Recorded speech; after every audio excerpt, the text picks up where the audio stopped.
내가 오늘 네 행복을 위하여 네게 명하는 여호와의 명령과 규례를 지킬 것이 아니냐. 하늘과 모든 하늘의 하늘과 땅과 그 위의 만물은 우리의 하나님 여호와께 속한 것이로되 여호와께서 오직 내 조상들을 기뻐하시고 그들을 사랑하사 그들의 후손인 너희를 만민 중에서 택하셨음이 오늘과 같으니라. 그러므로 너희는 마음을 행하고 다시는 물고 하지 말라. 너희의 하나님 여호와는 신 가운데 신이시며 주 가운데 주시며 크고 능하시며 두려우신 하나님이시라.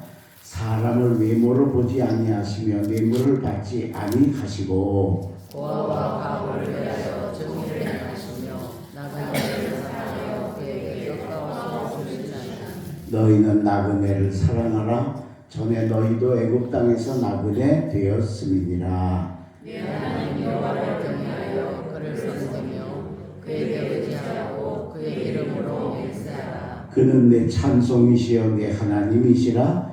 내 눈으로 본 이같이 크고 두려운 일을 너를 위하여 행하셨느니라. 애굽에 내려가던 조상들이 겨우 70인이었으나 이제는 내 하나님 여호와께서 너를 하늘에 별같이 많게 하셨느니라. 아멘. 오늘도 우리 수요일에 배우신 사랑하는 성도 여러분 진심으로 환영하고 하나님의 그 은혜가 함께 하시기를 주의 이름으로 축원합니다.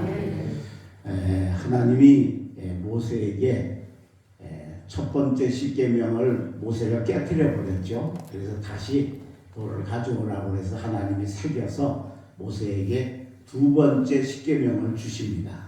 그 십계명을 주시면서 함께 여러 계명을 함께 가르쳐 주시고 또 명령하시는데 그 중에 특별히 오늘 이 13절 말씀을 보면 내가 오늘 내 행복을 위하여 내게 명하는 여호와의 명령과 규례를 지킬 것이 아니냐 그러시는 겁니다.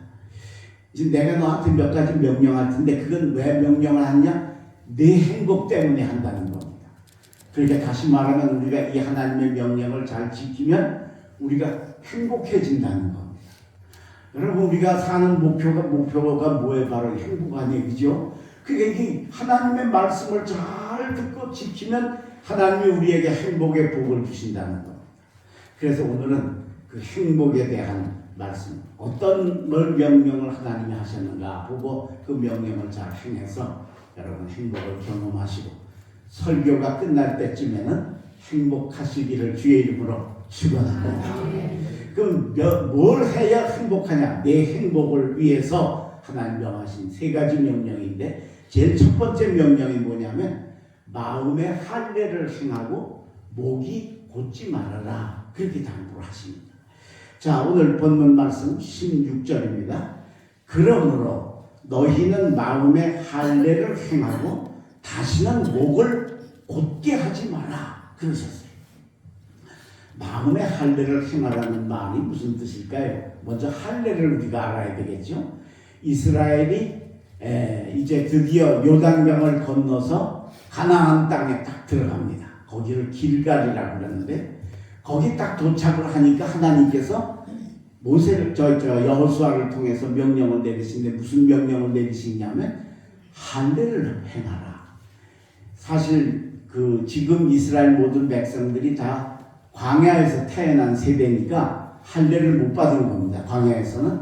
그러니까 이제 가나안 땅에 들어가는데 너희들이 저 사람들하고 달라야 되지 않느냐. 그래서 할례를 행하라는 겁니다.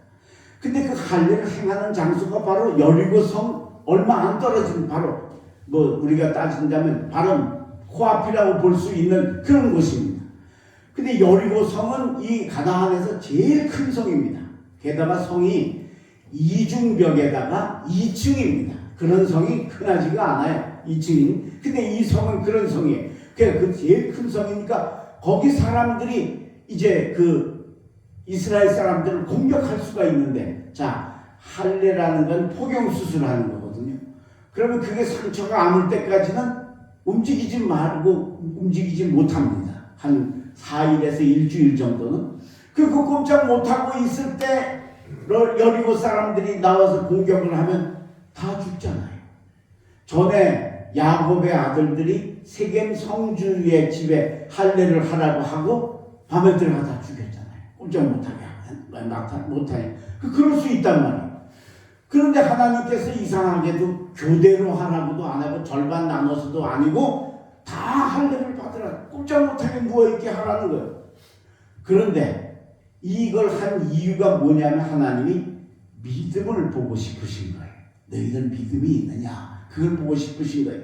가나안에 들어갈 믿음이 있느냐? 그때 이스라엘 백성들이 우리는 하나님을 믿습니다. 하나님이 여리고성 사람들에게서 우리를 지키시고 도와주실 줄로 믿습니다. 그리고 모든 백성들이 다 할례를 행한 거. 그랬더니 놀랍게도 할례가 끝나고 아물고 움직일 때까지 여리고성이 하나도 움직이지 않는 축복을 내려주신 줄로 믿습니다. 자, 이게 바로 할례를 행한 것입니다. 그런데 이 할례는 한 번 받으면 끝이에요. 또 할 수가 없어요. 그죠? 그런데 마음의 할례는 뭐냐?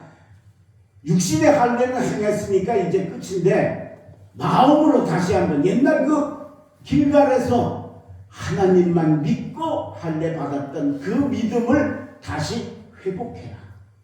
재회복하고 극복해라 하는 의미가 바로 마음의 할례라는 것입니다. 그리고 이렇게 마음의 할례를 행하면 하나님이 저와 여러분에게 복을 주실 줄로 믿습니다. 그 다음에 또 한 가지는 목을 곧게 하지 말라 그랬어요. 목을 곧게 하지 말라는 말씀의 뜻은 뭐냐면요. 목이 곧은 사람들은 고개 안 숙이잖아요. 그죠? 목이 굳으니까 쉽게 말하면 교만한 사람이에요. 언제나 나는 옳고 남은 그르고 다른 사람만 나쁘다고 생각하는 사람들이 바로 목이 곧은 사람들이죠. 교만한 사람. 그러니까 목이 곧지 말라는 건 뭐예요? 다시는 교만한 자리에 들어가지 말고 겸손해라. 그러니까 오늘 행복을 찾는 첫 번째 길이 뭐냐?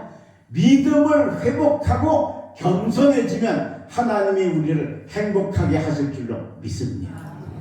자, 이스라엘이 길갈에서 할례를 행해서 하나님께 믿음을 보여드렸더니 하나님이 어떻게 하셨어요? 여리고성을 주셨어요. 여리고성을 사실 성을 공격하려면요 최소한의 희생이 있어야 돼요. 그건 성을 넘어가서 공격을 하려니까 얼마나 많이 죽고 다치고 사람들이 군인들이 상해야 되냐 말이에요. 그런데 하나님께서 하루에 한 바퀴씩 6일 동안 돌고 제7일째 7바퀴를 돌아 13바퀴를 돌고 일제히 한 마음이 되어서 여리고성을 향해 외쳐라. 그랬더니 외쳤더니 하나님이 와르르 무너뜨려 주셨다. 전쟁에서 우리가 희생을 하고도 이기면 행복하죠. 그렇죠? 그런데 이 행복은 그게 아닌 거예요. 희생도 없이 죽고 상하는 사람 한 사람도 없이 여리고성이 그대로 와르르 무너지는 최고의 축복을 하나님 주셨으니 진짜 행복인 줄로 믿습니다. 오늘 저와 여러분에게 여리고가 있습니다. 어떤 사람은 병고의 여리고가 있고 어떤 사람은 생업의 여리고가 있고 어떤 사람은 자식의 여리고가 있고 어떤 사람은 또 여러 가지 삶의 여리고가 있습니다. 그걸 하나님이 내가 믿음을 회복하고 그리고 겸손해지면 그 여리고를 와르르 무너뜨려 주셔서 내게 행복을 주시는 은혜를 허락해 주시는 줄로 믿습니다. 이 복 받으시기를 주의 이름으로 축원합니다. 두 번째 하나님께서 우리에게 행복하게 하시기 위해 주시는 두 번째 명령은 뭐냐? 내 약한 이웃을 사랑해라 하고 얘기를 하십니다. 우리 주변의 약한 자들을 사랑하라. 자, 오늘 본문 17절입니다. 너희의 하나님 여호와는 신 가운데 신이시며 주 가운데 주시며 크고 능하시며 두려우신 하나님이시라. 사람을 외모로 보지 아니하시며 뇌물을 받지 아니하시고 고아와 과부를 위하여 정의를 행하시며. 고아와 과부는 진짜 약자죠. 예, 누가 도와주지 않으면 이건 정말 살 수가 없는, 특히 고대 사회는 더더욱이나 그랬습니다. 근데 그 고아와 과부를 위해서 정의를 행하시며 나그네를 사랑하여 그에게 떡과 옷을 주시나니. 나그네를 사랑하시는 분이 바로 하나님이시라는 거예요. 그런데 18절에 보십시오. 19절 보십시오. 너희는 나그네를 사랑하라. 전에 너희도 애굽 땅에서 나그네 되었음이니라. 고아와 과부와 나그네를 사랑하면 행복해진다는 겁니다. 근데 이게 사실 우리가요, 약한 사람 도와줘야 되는 건 너무 당연한 거 아니에요, 그죠? 근데 우리가 이게 당연한 건데도 불구하고 이거 하기가 쉽지 않습니다. 그래서 우리는 약한 사람한테는 오히려 군림하려고 그러고, 오히려 나보다 강한 사람한테는 어떻게 그 비위를 좀 맞춰보려고 하는데, 나보다 약하다 그러면 무시하고 멸시하고 우습게 여기는 요소가 우리에게 있다는, 이 요소를 우리가 빼버리고 우리 주변에 나보다 약하고 어려운 사람들을 향해서 사랑을 베풀고 저들을 도와주고 저들에게 은혜를 끼치는 삶이 되는 게 바로 우리가 해야 할 이웃사랑의 삶이고, 그렇게 하면 하나님이 너를 행복하게 하시겠다라고 하시는 거예요. 오늘 여러분, 우리 주변에 약한 사람들을 사랑하시기를 주의 이름으로 축원합니다. 우리 주변에 약하고 어렵고 힘든 이들을 항상 기억하고 생각하셔야 된다라고 하는 거. 제가 초등학교, 그때는 국민학교라고 했어요. 우리 학교 다닐 때는 국민학교 3학년 때 우리 반에 한글을 못 깨우친 친구가 하나 있었어요. 3학년인데 3년 동안 학교를 다녔는데 아직도 한글을 모르는 거예요. 근데 어느 날 선생님이 음악 시간에 이제 올갱을 치시면서 노래를 가르쳐 주셨는데, 진달래 피었구나 눈 녹은 산에 노래를 가르쳐 주셨어요. 그 노래를 이제 여러 번 배워가지고 이제 다 거의 다 이제 익숙하게 알만 하니까 맨 마지막에 선생님이 그 한글 모르는 애처럼 너 아무게 일어나서 이 노래 불러봐, 그런 겁니다. 제가 생각하기에는 우리 선생님이 아마 그때 깜빡하셨던 것 같아. 그죠? 그 애 한글 모르는 거 모르실 리가 없잖아요. 담임 선생님인데, 그죠? 그런데 아마 그때는 깜빡하시고 그냥 노래를 시키신 것 같아요. 야, 얘가 일어나서 이제 노래를 부르니까 아주 얼굴에 당황한 기색이 막 저거 하고 온 반 애들이 제가 노래를 어떻게 부르나 다들 이제 보는 겁니다. 그 저 처음에 진달래 피었구나 하도 불렀으니까 처음 소절을 이제 외워서 아는데, 그 다음부터는 글을 알아야 노래를 부를 거 아니에요, 그죠? 그 진달래 피었구나 거기까지는 불렀어요. 근데 그 다음에 이제 글을 모르는 거예요. 그러니까 아주 얼굴에 당황한 기색이 나오더니 부르르 이렇게 떠는 것 같더니 진달래를 사랑하자. 완전히 우리 반이요 그냥 폭발했어요. 폭발. 그냥 다들 애들이 다 뒤집어지고 와 하고, 선생님은 기가 막혀서 아주 그냥 얼마나 그냥 정말 한참을 웃었는지 몰라요. 사랑이 이렇게 중요한 거예요. 그걸 몰라도 사랑해야 돼. 이게 사랑의 중요성이라는 거예요, 이게. 근데 이 중요한 걸 우리가 때때로 잊고 살면 안 된다는 거죠. 이걸 행하고 이루어 나아가야 된다라고 하는 겁니다. 제가 은퇴한 교회가 안양에 있는데, 교회가 시내에 있어요. 근데 교회 사무실에 하루에 거의 한 7, 8명 구걸하는 분들이 와서 도와달라고 그래요. 그러면 500원 주고 그냥 밥 주면 얼른 받아가지고 가는 사람들은 괜찮은데 500원 주면 내가 거진 줄 아냐? 그래요. 자기가. 그리고 어떤 때는 10,000원 내놓으라 그러고 어디 가야 된다고 차비 달라고 30,000원 달라고 아주 생떼 쓸 때가 많아요. 그리고 이제 교회 안 주면 교회가 말이야 이게 그러고 막 그런단 말이에요. 그러니까 우리 교회 부교역자들이 그 구걸하러 오는 사람들 때문에 아주 스트레스를 너무너무 받는 거예요. 너무 힘들대. 목사님 너무 힘들어요. 저걸 어떻게 좀 어떻게 할 방법이 없을까 하다가 제가 좋은 생각이 들었어요. 그래서 얼마씩 주냐 그러니까 500원씩 준대요. 그래?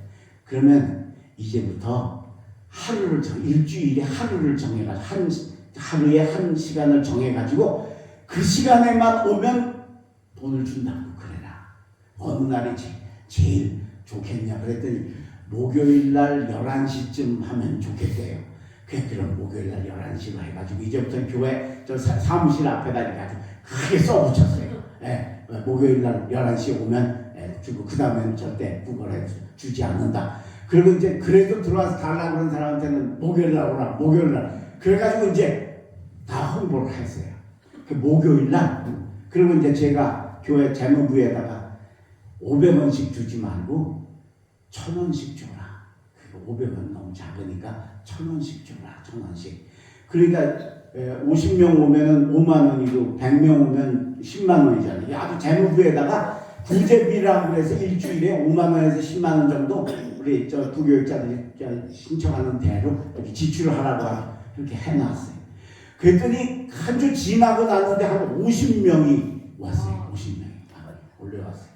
그랬더니 한 주 더 지나니까 늘어가지고 막 70명, 80명까지 오는 거예요. 조금 있으면 100명 통과하게 생겼어. 그 여러분 교회 마당에 저기 거린들이 80명, 90명 와봐요. 와글와글해. 이거 완전히 저기 뭐에 저 아파트 청약하는데 또 따방 뜨고 같은 거야. 그냥 목요일 저녁. 근데 와도요.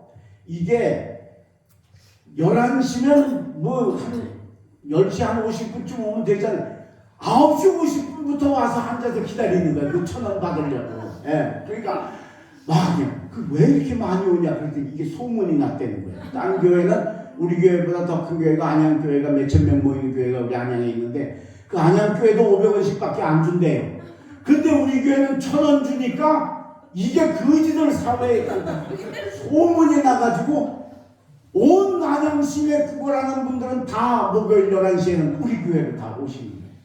와가지고 그것도 일찍 와가지고 교회 마당에서 뭐 떠들고 얘기하고 뭐 그러고 있어요.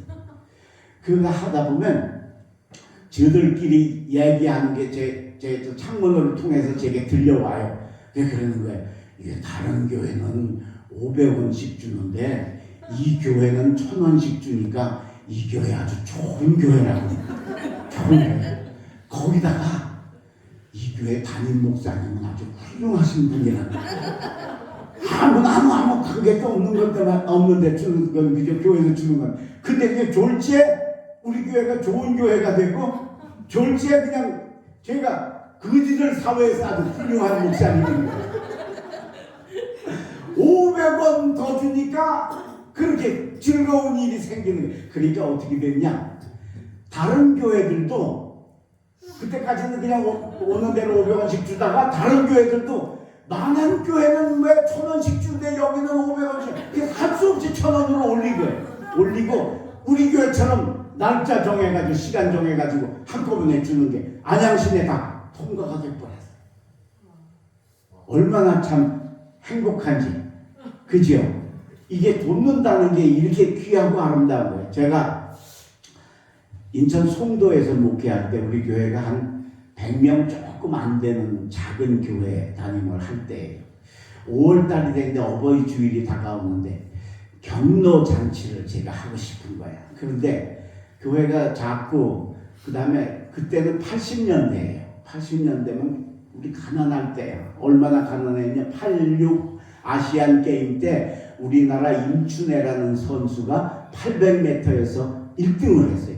금메달을 땄어요. 근데 그 임춘애 선수가 라면 먹고 뛰어서 그 금메달을 땄다고 그래서 우리 온 나라에 라면 얘기가 막 이렇게 라면 하던 시대, 그렇게 가난하던 시대. 그러니까 진짜 그때는 한 끼도 귀하고 정말 그럴 때인데 그걸 해야 되겠는데 우리 교회는 작지요. 그 다음에 뭐 잔치를 하려면 돈이 있어야 되는데 교회 재정도 그렇게 하지 않고 또 그렇다면 교인들한테 헌금을 하라 그러면 그때 교인들 부담되겠잖아요. 그래서 제가 혼자 어떻게 할 방법이 없을 때 하다가 좋은 생각이 떠올라서 임원회를 소집을 했어요.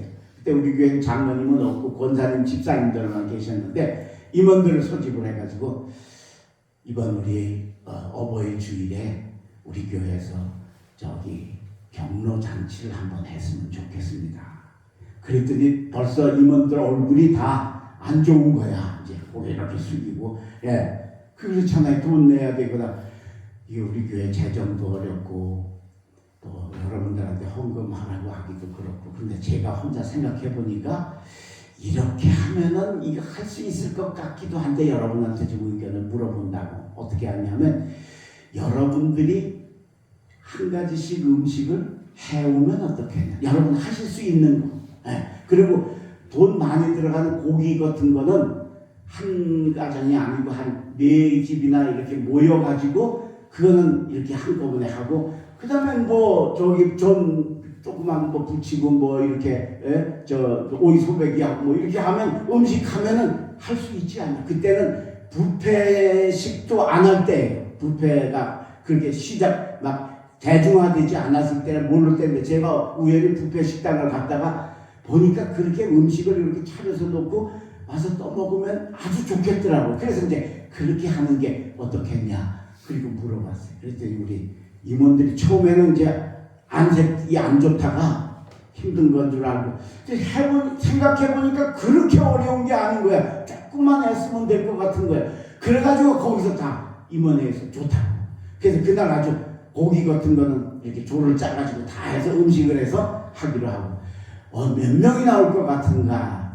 제가 생각하기에 경로당이 노인정이 3군데가 있는데, 거기서 이렇게 하면 한 50명 정도는 오실 수 있지 않을까 싶다고. 그런데 여러분, 혹시 모르니까 음식을 조금 넉넉하게 50명분에서 조금 한 60명분 정도 이렇게 좀 준비를 해보도록 하자고.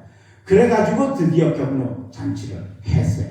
그래서 제가 그 경로당에 직접 찾아가서 저기 초청장도 드리고, 저 회장님한테 직접 우리 교회에서 이렇게 며칠 날 점심을 우리 교회에서 대접하고 싶은데 오실 분들이 좀 많이 좀 오셨으면 좋겠습니다. 그리고 새 경로당을 다니면서 초청을 했어요. 근데 그날 우리는 예상 인원은 50명을 잡았는데 70명이 오셨어요. 20명이 더 온 거예요. 그게 60명 정도니까, 그리고 이제 남는 건 우리 교인들이 먹으려고 이제 그렇게 다들 했는데, 이게 20명이 더 오니까 이게 모자라는 거예요, 음식이. 그런데 하여튼 어떻게 해가지고 70명 겨우 이렇게 대접을 해드렸어요. 그런데 그날 수고한 우리 교인들은 다 금식했어요.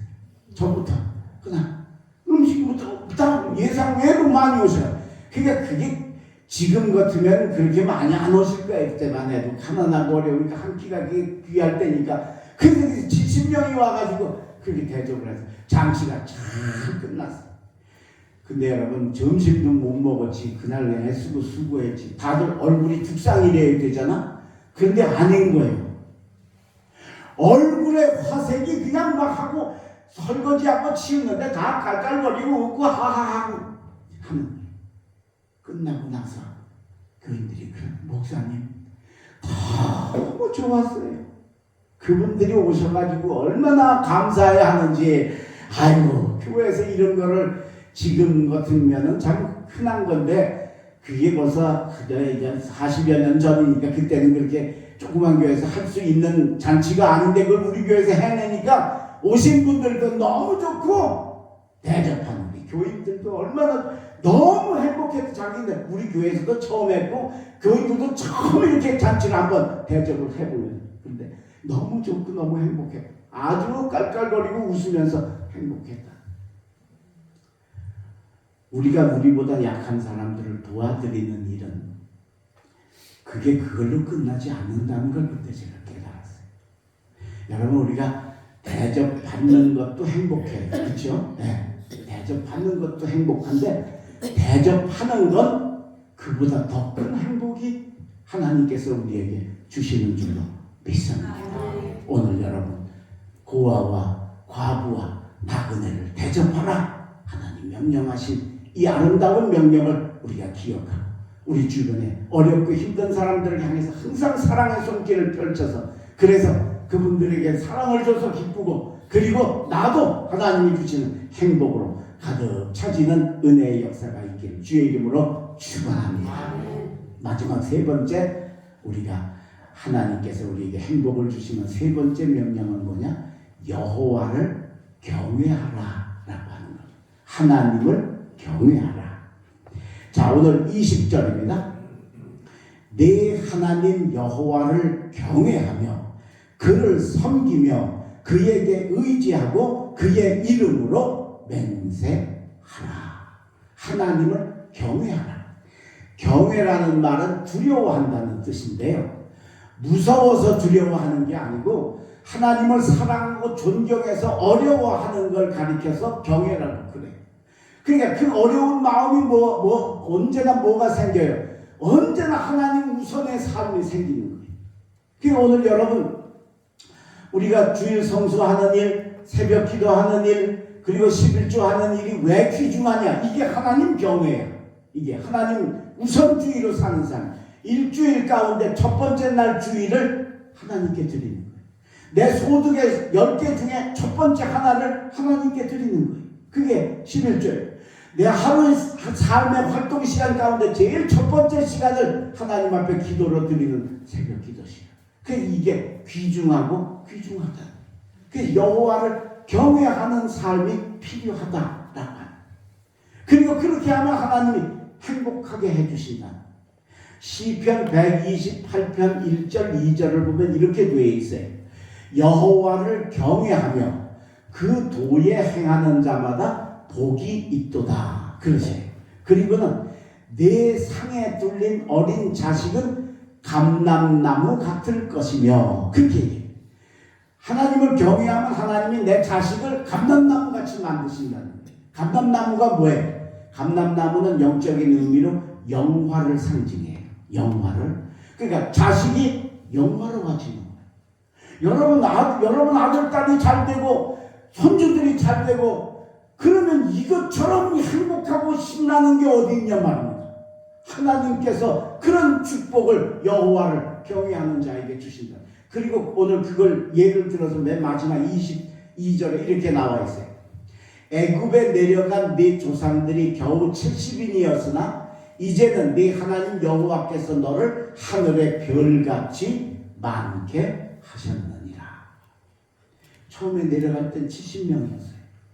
그때 애굽은 몇 명이었을까요? 140명이었을까요? 200명이었을까요? 아니죠. 애굽이라는 나라는 이미 그때 엄청 생긴 지 오래된 나라예요. 그죠? 그러니까 이게 무슨 140명이나 2배인데 따라잡았다면 이해가 되지만, 이게 애굽이라는 이미 큰 나라가 있는데 거기 70명이 들어갔는데 나중에 세월이 지나서 모세 시대에 오니까 이스라엘 백성의 수가 더 많아져서 애굽 왕 바로가 남자 애들을 죽이라고 그랬잖아요. 수가 더 저들이 그 수로 우리를 공격하면 우리가 이길 수. 그러니까 이런 계산이 어떻게 일어났냐는, 바로 하나님을 경외하니까. 너희 조상들이 70명이 들어갔지만 지금은 애굽 사람보다 더 많은, 이건 숫자적으로는 설명이 안 되는 거예요. 설명될 수가 없는 이런 일들이 일어나게 하시는 게 바로 자녀의 축복이고 은혜인 줄로 믿습니다. 여호와를 경외하시길 바랍니다. 하나님 우선으로 사시길 바랍니다. 하나님 제일주의로 사시길 바랍니다. 그러면 하나님이 여러분 자녀들을 감람나무같이 만들어 주실 겁니다. 70명이 들어가고 이미 있던 애굽 사람들하고 비교도 안 됐는데 나중에 이쪽이 더 많아지는 번성의 축복, 흥왕의 은혜를 하나님이 우리에게 허락해 주실 줄로 믿습니다. 그럼 행복 안 해지겠어요? 댄이라는 사람은 에콰도르의 선교사인데, 선교사들을 경비행기로 임지로 이렇게 이동해주는 사역도 함께 하는 분이었습니다.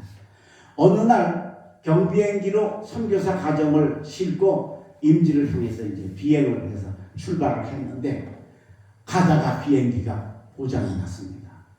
엔진이 그만 기관 고장을 일으켰어요. 근데 비행기는 엔진이 고장났다고 해서 바로 추락하는 게 아니에요. 그 날개가 있으니까 활공비행이라고 해서 그게 어느 정도는 이렇게 날아서 이게 응급조치를 할 수 있는 시간이 있어요. 게다가 이 비행기는 경비행기니까, 작은 비행기니까 그 작은 바람에도 이렇게 비행기가 유지될 수 있습니다. 그러니까 이제 급하니까 댄이 뒤에 선교사 가정한테 엔진이 고장났어요. 위험해요. 빨리 하나님께 도와달라고 기도하세요. 그러니까 뒤에 이제 선교사님 가정들이 이제 큰일 났으니까 온 가족이 다 하나님하고 기도를 하는데, 댄이 그 얘기를 하고 딱 나니까 자기가 기도를 하는 거예요. 오늘 아침에 이거 바쁘다고 이거 한다고 하나님께 먼저 기도하고 했었는데 깜빡 잊어버리고 그냥 비행기를 타고 이게 생각이 나는. 그래서 조정관을 붙들고 하나님 잘못했습니다. 하나님 제가 하나님 잊어버렸습니다. 하나님 먼저 생각해야겠는데 하나님께 먼저 기도하고 출발했어야 되는데 그거 제가 바쁘다고 못했습니다. 하나님 용서해 주시고 우리 살려주시고 이 위기를 건너가게 해주세요. 그런데 기도를 눈물을 흘리면서 하다가 보니까 비행기가 이렇게 산 이렇게 언덕을 이렇게 넘어서 이렇게 산 너머를 보니까 아니 마을이 하나 있는데 마을에 공터가 있는 거예요. 평지가. 근데 이 비행기가 작으니까 하나님 저기 내릴 수 있을 것 같은 거예요. 그래서 그야말로 참 최선의 노력을 다해서 기적적으로 평지에 가서 안착을 다 했어요. 그러니까 이제 살아났어요. 동네에 난데없이 비행기가 와서 내렸으니까 온 동네 사람들이 쫓아나올 거 아니에요, 그죠? 사람들이 나왔다 막 구경하러 나오고 막 난리가 났는데 그 중에 한 남자가 이 댄 저 선교사를 향해서 소리를 지르는 거예요. 에스운 밀라그로, 에스운 밀라그로. 아주 그냥 목청을 다해서 얘기해. 이게 무슨 소리냐? 이거는 기적입니다. 이거는 기적입니다. 에콰도르 말로 이거는 기적입니다라는 얘기를 계속 하는 거예요. 그러니까 그렇지 기적이지. 이게 추락할 건데 기적적으로 살아서요 평지에 내렸으니까 그 좁은데 비행기가 내리기 쉽지 않은데 그 내렸으니까 기적이. 아 그래요 우리가 참 기적이지요. 근데 그 사람이 고개를 이렇게 흔들면서 그게 아니라는 거예요. 아 그럼 뭐가 무슨 기적이라는 거예요. 그 사람이 얘기하는 거예요. 조금 전에 3분 전에 4분 전에 여기 이 공터에 소떼가 가득했다는, 짐승들이 가득했다는. 근데 갑자기 누가 뭐 소떼를 어떻게 한 것도 아닌데 스르르 대장소가 이제 움직이면 다 따라 움직이잖아요. 그래서 그냥 썰물 빠지듯이 안개 거치듯이 스르르 이렇게 막 짐승들이 빠져나가자 저쪽에서 비행기가 갑자기 내오더니 거기 와서 탁 안착을 하더라. 기적이라. 그 얘기를 듣고 내는 그 자리에 무릎을 꿇었습니다. 하나님 감사합니다. 이건 하나님이 하시는 일이죠. 그죠? 거기 그냥 짐승이 있었으면 착륙도 못했을 거고 그러면 뭐 짐승도 다치고 사람도 다치고 이 비행기도 이게 제대로 되지 않았을 텐데 이 살아나. 하나님이 위기 때 먼저 하나님을 찾는 선교사 가정의 기도를 들으시고 오늘 아침 바쁘다고 기도 못해서 그거 부끄러워하며 회개하며 하나님 죄송합니다. 제가 하나님 잊어버렸습니다 하고 외치는 된 선교사의 기도를 들으시고 소떼를 조종하셔서 갑자기 어디로 썰물처럼 빠져나가게 하셔서 무사히 비행기를 안착시켜 구원해 주신 줄로 믿습니다. 행복하지 않았겠습니까? 하나님의 손길에 얼마나 행복했겠습니까?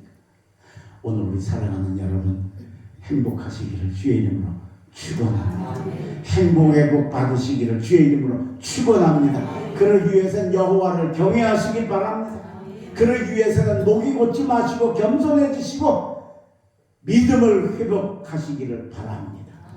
그리고 여러분 우리보다 어려운 이웃들을 사랑하셔서 그래서 내 행복을 위하여 내가 내게 주는 명령을 지켜야 되지 않겠느냐 하시며 주신 그 명령을 잘 지켜서 행복하시기를 행복의 복을 받으시기를 주의 이름으로 축원합니다. 기도하겠습니다.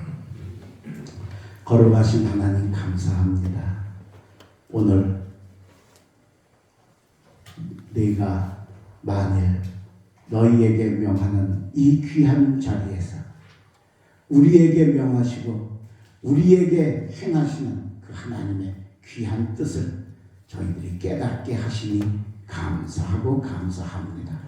오늘 내 행복을 위하여 내게 명하는 여호와의 명령과 규례를 지키라 하시며 주신 세 가지 명령 평생 잊지 않게 하여 주시어서 우리 모두 행복의 복을 받게 하여 주시옵소서.